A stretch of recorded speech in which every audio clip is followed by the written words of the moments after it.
Magandang umaga po sa inyo lahat. Tignan nyo nga yung katabi ninyo. Tanong nyo, nanaginip ka ba kagabi? Naku, ay yung tignan. Kasi baka may muta pa sa mata, no ha? Ayan. Palakpakan natin ang Panginoon.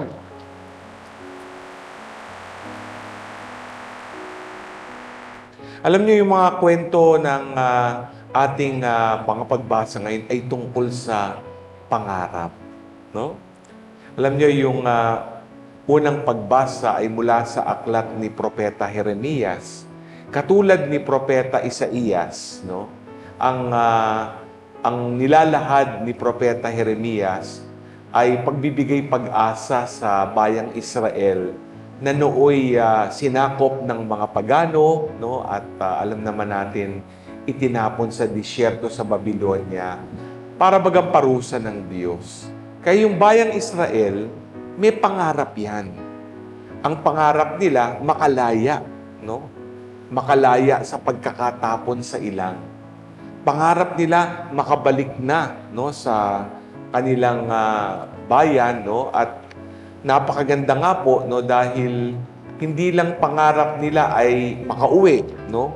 Ay sabi nga, ninanais nila na sa kanilang pag-uwi, sila ay maitayo ang kanilang templo, no?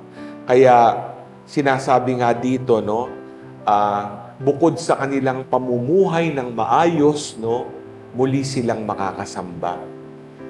Sa ating ebanghelyo ngayon, kwento din ng pangarap, no? Kasi una, pangarap ni Jose na mapakasalan si Maria. Tama po ba? Di ba? Pero alam naman natin ang sirkumstansya, natuklasan niya na nagdadalang tao na si Maria. Si Jose ay matuwid na tao. No? At sabi niya, bakit nagkaganoon? Ako naman ang mapapangasawa. Wala pa namang nangyayari sa amin. Pwede ba yun? Kaya, para sa kanya, malaking iskandalo yun. So, nandun yung pagdadalawang isip na ituloy yung kanyang pangarap na mapakasalan si Maria. Pero, siya nga po ay nanaginip, di ba? At sa kanyang pangarap, no, ano nangyari? Sa kanyang panaginip, ipinaliwanag ng anghel yung sitwasyon ni Maria, kung bakit nga gano'n ang mga pangyayari. At doon nga naunawaan niya na ito ay parte ng plano ng Diyos para iluwal ang Mesiyas, ang Emmanuel, ang Diyos na sumaatin para sa kaligtasan ng mundo. Kaya paggising niya, no, hindi naman siya binangungot, di ba? Paggising niya, ayun, sinunod niya ang kalooban ng Diyos. Alam niyo, magandang itanong ano ba ang pangarap ninyo sa inyong buhay? Alam niyo, lahat tayo may pangarap. Pag ikaw ay, sabi nga, nasa kabataan mo pa lang, marami kang pangarap na makatapos. Pangarap din niya ng magulang sa anak. Pangarap din ng mga anak na pinag-aaral. No? Dahil meron silang gustong karera. No? Pag tinanong mo yung mga bata, uy, ano ba gusto mong maging? No? Pag ikaw ay lumaki na ng nasa hustong edad na, gusto mo bang magdoktor? Gusto mo bang maging negosyante? No? Gusto mo bang maging inhinyero? Gusto mo bang magpare? Naku, minsan yung iba talaga ayaw. Babae, gusto mo bang magmadre? Iiling-iling. Para bang ang pagpapare, pagmamadre, hindi parte ng plano ng Diyos sa isang tao. Kawawa naman kami dito, tsaka yung mga sisters na nandyan, di ba? Pero hindi No? May plano ang Diyos para sa bawat isa sa atin. Iba man, nangangarap magkaroon ng magandang bahay, nangangarap yumaman, maging maayos ang buhay. Nagugulat sila, no? Dahil narating na nila ang pangarap, yung iba pa nga makapag-abroad, makapunta kung saan-saan. Pero Kapag natupad na ang pangarap, sabi nga, pangarap na natupad, sa bandang huli, ayun, hindi maiiwasan, meron palang mga dinadaanan din sa buhay. Makukuha mo nga yung pangarap mo, pero hindi naman lahat. May mga bagay-bagay na hindi mo talaga matatamo. At minsan, dahil nga sa pangarap mo, ikaw ay nadadala pa sa sitwasyon ng peligro. Di ba? No?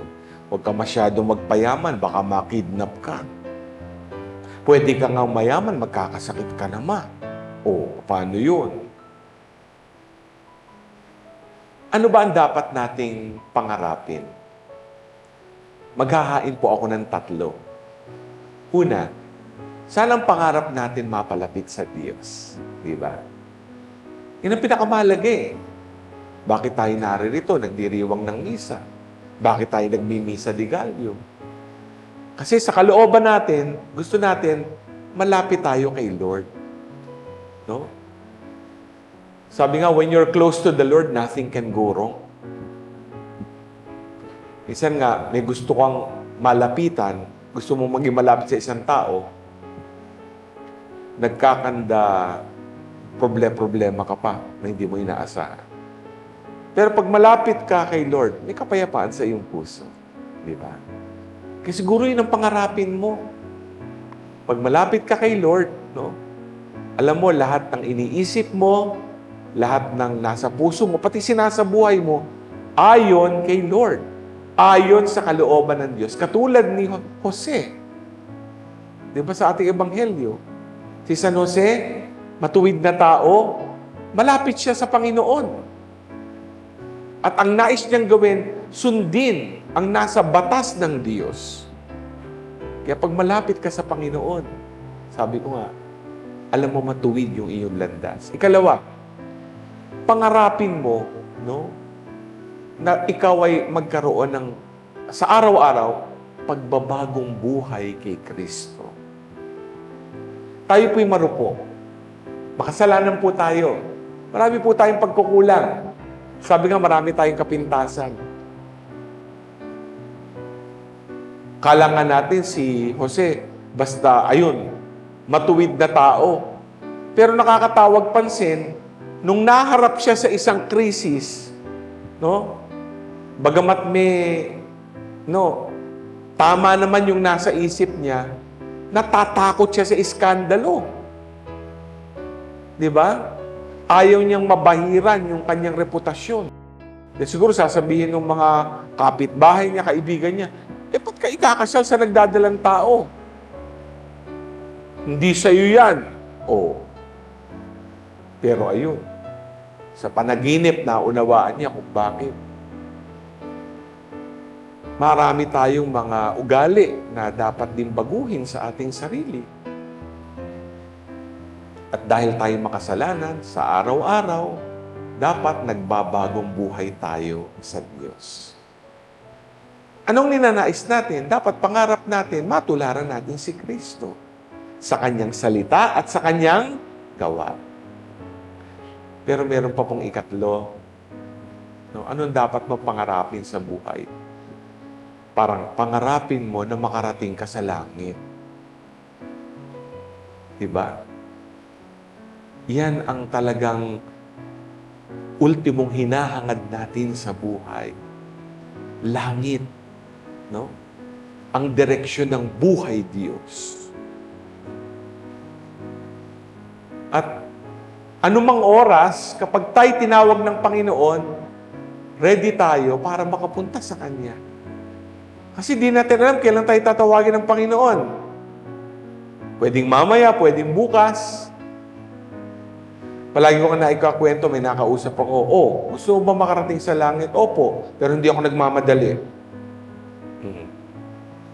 Sana, magmadali tayo papunta sa langit, di ba?